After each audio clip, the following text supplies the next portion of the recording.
Corporation act 1951 അനുസരിച്ച് KFC രൂപീകരിച്ചത് ഇടത്തരം ചെറുകിട വ്യവസായ സംരംഭങ്ങളെ പ്രോത്സാഹിപ്പിക്കുന്നതിന് വേണ്ടി, അവർക്ക് ലോൺ നൽകുന്നതിന് വേണ്ടിയിട്ടാണ്.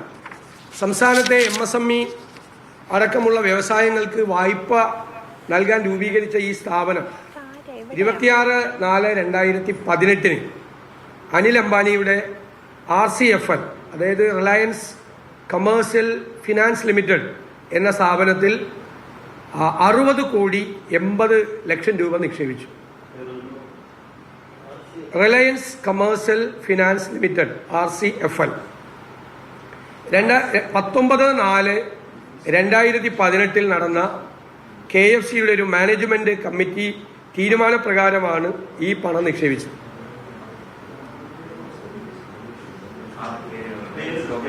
RCFL Reliance commercial finance limited Anil അംബാനിയുടെയാണ്. അപ്പോൾ ഈ 2018 എന്ന് പറയുന്ന പ്രത്യേകം ശ്രദ്ധിക്കണം. അനിൽ അംബാനിയുടെ സ്ഥാപനങ്ങളെല്ലാം വലിയ സാമ്പത്തിക പ്രതിസന്ധിയെ നേരിടുന്ന ഒരു ഘട്ടത്തിലാണിത്. 2018 എന്ന് പറഞ്ഞത് 2015 മുതൽ ഈ 18 കാലഘട്ടം വരെ അനിൽ അംബാനിയുടെ വ്യവസായ സംരംഭങ്ങളെല്ലാം അതീവ ഗുരുതരമായ സാമ്പത്തിക പ്രതിസന്ധിയിലൂടെ കടന്നു പോകുന്ന സമയമാണ്. ഈ രാജ്യത്തെ ധനകാര്യ പ്രസിദ്ധീകരണങ്ങളിലെല്ലാം ഏറ്റവും വലിയ ലീഡ് വാർത്തയാണ്. 60,80,00,000 രൂപ നിക്ഷേപിച്ചു. അപ്പോൾ അത് വലിയ വാർത്ത നിറഞ്ഞു നിൽക്കുന്ന കാലത്താണ് ഈ നിക്ഷേപം. അതായത് ഇദ്ദേഹത്തിന്റെ എല്ലാ സ്ഥാപനങ്ങളും ഗുരുതരമായ സാമ്പത്തിക പ്രതിസന്ധിയെ നേരിടുകയാണെന്ന് രാജ്യത്തെ പ്രാദേശികവും ദേശീയവുമായ ദിനപത്രങ്ങളിലും മീഡിയയിലുമെല്ലാം വലിയ വാർത്തകൾ വന്നുകൊണ്ടിരിക്കുന്ന കാലത്താണ് ഇദ്ദേഹത്തിന്റെ ഒരു ധനകാര്യ സ്ഥാപനമാണ്, സ്വകാര്യ ധനകാര്യ സ്ഥാപനത്തിൽ ഈ പണം നിക്ഷേപിച്ചത്. ഏറ്റവും രസം, 2018-19 KFCയുടെ ആനുവൽ റിപ്പോർട്ട്, അതിൽ ഈ കമ്പനിയുടെ പേര് മറച്ചു വെച്ചു. അതിൽ എഴുതിയേക്കുന്ന term deposit with bank and NCD ₹6080 lakhs എന്നാണ്. അതായത് ഈ RCFL എന്നുള്ള പേരില്ല. 2019-20 ആനുവൽ റിപ്പോർട്ടിലും ഈ കമ്പനിയുടെ പേരും മറച്ചു വെച്ചു. 18-19 മറച്ചു വെച്ചു, 19-20 ഈ കമ്പനിയുടെ പേര് KFCയുടെ ആനുവൽ റിപ്പോർട്ടിൽ പോലും ഇല്ല. മനസ്സിലായില്ലേ? പിന്നീട് ഈ പേര് വരുന്നത് പിന്നീട് വരുന്നത് 2020-21 റിപ്പോർട്ടിലാണ് ഇൻവെസ്റ്റ്മെന്റ് ഇൻ NCD RCFL എന്ന് വരുന്നത്. ഞാൻ നോട്ട് തരാം നിങ്ങൾക്ക്. ഈ NCD എന്ന് പറഞ്ഞാൽ നോൺ കൺവേർട്ടബിൾ ഡിബഞ്ചർ എന്നാണ് ഇതിന് വരുന്നത്. ഇനി ഈ KFC SFC ആക്ട്, അതായത് സ്റ്റേറ്റ് ഫിനാൻഷ്യൽ കോർപ്പറേഷൻ ആക്ട് 1951 33-ാം വകുപ്പ് അനുസരിച്ച് റിസർവ് ബാങ്കിലോ നാഷണലൈസ്ഡ് ബാങ്കിലോ മാത്രം പണം നിക്ഷേപിക്കാൻ പാടും. അതാണ് ഈ ഒരു സ്വകാര്യ പണമിടപാട് സ്ഥാപനത്തിൽ കൊണ്ടുപോയി മുങ്ങാൻ പോകുന്ന കമ്പനിയിൽ പോയി ഇത് വെച്ച് 2019-18 നിക്ഷേപിക്കുന്നത്. കേട്ടോളാം, 2019 ഈ കമ്പനി പൂട്ടി, കമ്പനി ലിക്വിഡേറ്റ് ചെയ്യും. 19 ഈ കമ്പനി ലിക്വിഡേറ്റ് ചെയ്തു.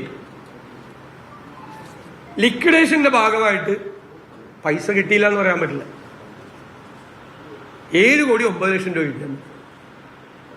ലിക്വിഡേറ്റ് ചെയ്യുമ്പോൾ കിട്ടുമല്ലോ, ആ ലിക്വിഡേറ്റ് ചെയ്യുന്ന സ്ഥാപനങ്ങളുണ്ടല്ലോ, അതനുസരിച്ച് 7,09,00,000 രൂപ, 60,80,00,000 രൂപയാണ് നമ്മൾ ചെയ്തത്. പലിശ അടക്കം നമുക്ക് കിട്ടേണ്ടത് 101 കോടി രൂപയാണ്. 101 കോടി രൂപയാണ് ഈ ഇടപാടിലൂടെ സംസ്ഥാനത്തിന് നഷ്ടമായത്. 101 കോടി രൂപ. 60,80,00,000 നിക്ഷേപിച്ചത്. പലിശ അടക്കം നമുക്ക് കിട്ടേണ്ടത് 101 കോടിയാണ്. ലിക്വിഡേറ്റ് ചെയ്ത് 7,09,00,000 പലിശ അടക്കം. ഈ 60 കോടിയുടെ പലിശ അടക്കം നിങ്ങൾക്ക് പലിശ കിട്ടുന്നുണ്ടല്ലോ, നിക്ഷേപമല്ലേ, ആ നിക്ഷേപത്തിന്റെ പലിശ, ഇത്രയും പൈസ KFC ഏതെങ്കിലും MSMEക്ക് ലോണാ കൊടുത്തെങ്കിൽ എന്തെല്ലാം കണ്ടീഷനാണ്. ഗ്യാരണ്ടി വേണ്ടേ? ഗ്യാരണ്ടി ഇല്ലാതെ KFC ലോൺ കൊടുക്കുമോ?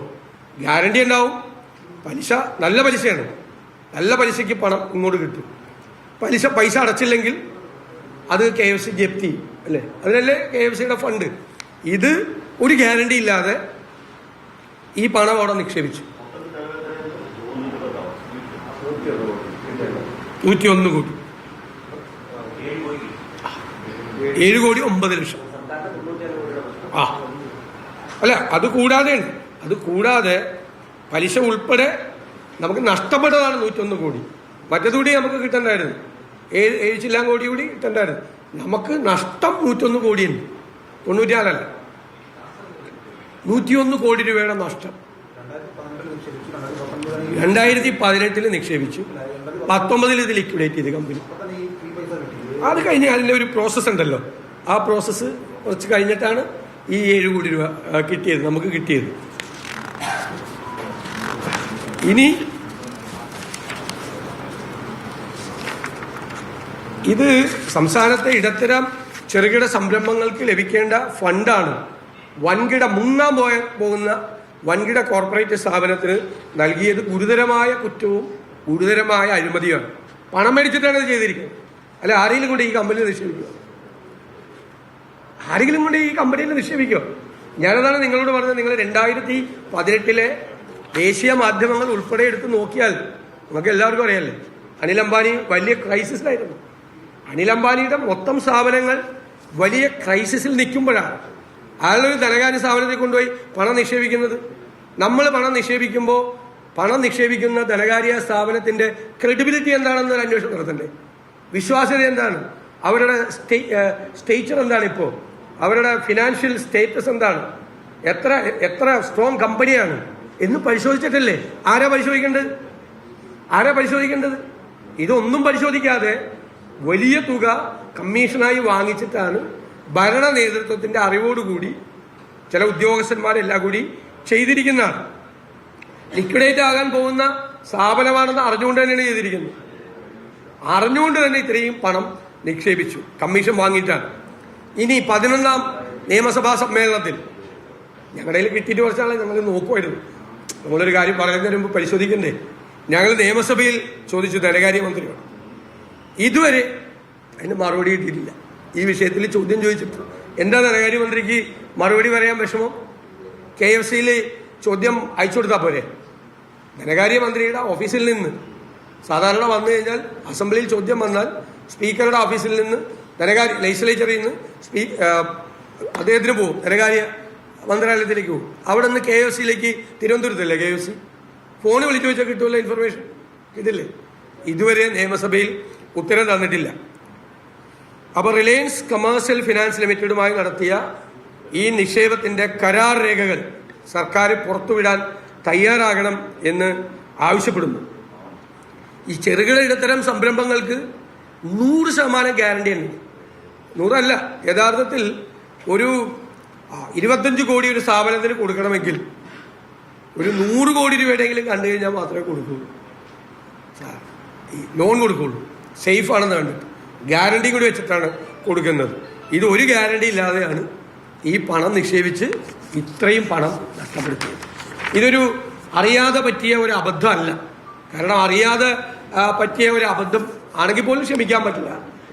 അറിയാതെ പറ്റിയ അബദ്ധമാണെങ്കിൽ ഈ കമ്പനി മുഴുവൻ മുച്ചൂടും മുരിഞ്ഞു നിൽക്കുന്ന സമയത്താണ്, തകർന്ന് തരിപ്പണമായി നിൽക്കുന്ന സമയത്താണ് ഇവർ കൊണ്ട് ഈ പണം നിക്ഷേപിക്കുന്നത്. ഇതിന് ഉത്തരം പറയണ്ടേ? ഇതാരുടെ പൈസയാണ്? ഗവൺമെന്റ് എക്സിക്കറുള്ള പൈസയല്ലേ, ഗവൺമെന്റിന്റെ സ്ഥാപനമല്ലേ. എന്നിട്ടിപ്പോൾ 23-24 റിപ്പോർട്ടിലും വളരെ അവ്യക്തമായിട്ടാണ് ഇത് പറഞ്ഞിരിക്കുന്നത്.